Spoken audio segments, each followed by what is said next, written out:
Hey, what's up, y'all? Vincent here. So here we are at part 4 of the Lad to Chad series, and we're gonna get real up in here. So as a quick reminder, I used the acronym FACE to describe the 4 aspects of my self-improvement, and we're on the letter E for enlightenment.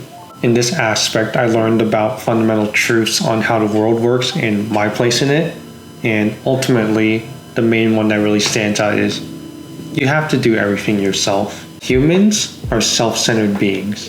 As much as we'd like to say otherwise, every person that I've either met, observed, or seen in any type of medium has first and foremost always done things that benefited themselves. That's why I say that despite all of us living our lives with either similar situations or issues, we all think our lives are unique enough that it comes with challenges that only we can understand and handle. My analogy for this would be like a radio frequency. We might be living life at a certain type of frequency, say 97.1, but then we think we're so unique that we can subcategorize it as 97.12, 97.14. And frankly, life has never felt more lonely since this realization. You see, when I wake up every day, I have to face my current reality. I have to look at myself in the mirror and see the body of the person that I'm ultimately responsible for. And this person that you're looking at, you know everything about them.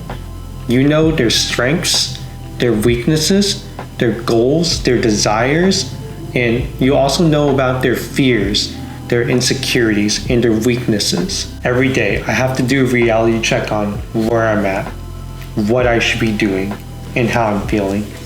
And then I have to reaffirm that I have to take care of all of those things myself. At this point, I realized that my destiny was in my own hands and that I shouldn't be too concerned about anyone else's life. In today's time, you have to learn how to build up things by yourself and how to take care of yourself as well.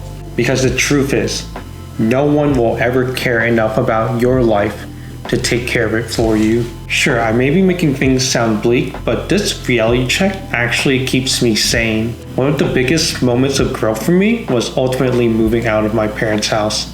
I already moved out 3 times already, and I always did it with the same reason. I wanted full autonomy to do things at my own pace. When you're on your own, you have to learn how to become self-sufficient. I had already practiced that quite a bit in college, but now it had to become my daily routine. And through this process, I learned a lot of skills because I wanted to become self-reliant. I learned how to organize my place, cook my own food, do basic home improvement, do my own housekeeping, manage all my personal and business stuff, and keep myself in top physical form. Doing this made me more in tune with my daily habits, and I was able to get to know myself a little bit better. But the greatest thing about living on my own is that I can take full accountability for my life. I have full control over the things that I want to do, and I can take full responsibility for any choices that I make. So if I wanted to waste the whole day being a lazy piece of shit, I can do that. If I need to be productive, same deal.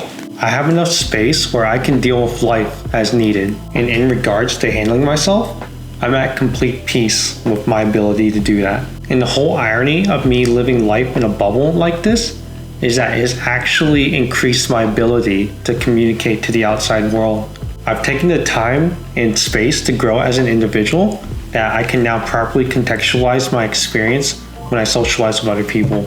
Working on myself gave me a lot more to offer to other people. But there are some downsides to this. There's that feeling of just spending so much time isolated. I'm so comfortable being alone now that it's the norm for me. When I go out, I like to go out undisturbed. So that means going out and doing stuff without forcing any unnecessary interactions. And there are many days where I'll kind of just disappear from the world because I just want to be alone. But perhaps the worst thing about doing everything on your own is that a lot of things are going to take a lot of time, and it's going to be very lonely going through those journeys. My personal development and fitness journey took a lot of years to get going, and I had to do most of that on my own. The only thing that I really got from other people was just occasional support and advice. All of that effort had to be made on my end. And another thing that sucks about this whole process is that people are not going to openly support you in your endeavors and I can actually understand why. People are more inclined to openly support things that have gained some results, not just prospective ideas. That means your friends, your family, people in your circle, people that know what you're doing. You may not hear from them until you've actually accomplished something. So you're going to have to get comfortable doing a lot of work and not making a lot of noise. And you shouldn't let this deter you from doing what you want to do. Just do it for yourself. And with that last point, that concludes the foundation that I built for myself going from lad to Chad. Before I put myself through this whole process, I was physically, mentally, and socially incompetent. But I was able to accept that being where I was, I needed to make a lot of radical changes to myself and my life in order to get to where I wanted to be. And so through years of trial and error, I've developed myself physically. I learned how to dress and present myself in a more aesthetic fashion. I learned how to become socially competent so I can actually talk to people without being awkward. And I was able to figure out how to think critically about both myself and the world that I live in, and how to contextualize that to other people. While I am the same person in name, I'm completely different in body and spirit. In the way that things have worked out for me, because I've made all these changes, it shows that they were not only effective, but necessary for a better life. I'm now in a position where I'm very comfortable being myself, and I'm able to put my head down and do hard work. But I'm also able to share what I've learned with confidence. I'm not afraid to be vulnerable, and ultimately that's why I continue to put out more of these videos. I know there are people out there that want to hear what I have to say, and they can use my experience to connect with them. Just going through all of these videos and taking the time to express myself, it's shown that I've made a lot of progress from where I was.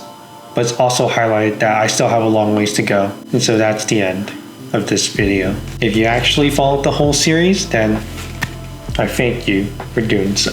And if not, well, it's great that you're here. To be honest, I felt pretty restricted with these videos because I had to do a lot of thinking on how to present them. But now that I'm past this, I'm going to start rapid firing onto some topics that I want to cover. For now, off the top of my head, they're either going to be fitness related or educating or entertaining. But yeah, as always, if you'd like to support this channel, you can give this video a like, leave a comment if you have something to say, and subscribe to stay in the loop for any future content that I make. So that's it for this video. I'm out. Bye-bye.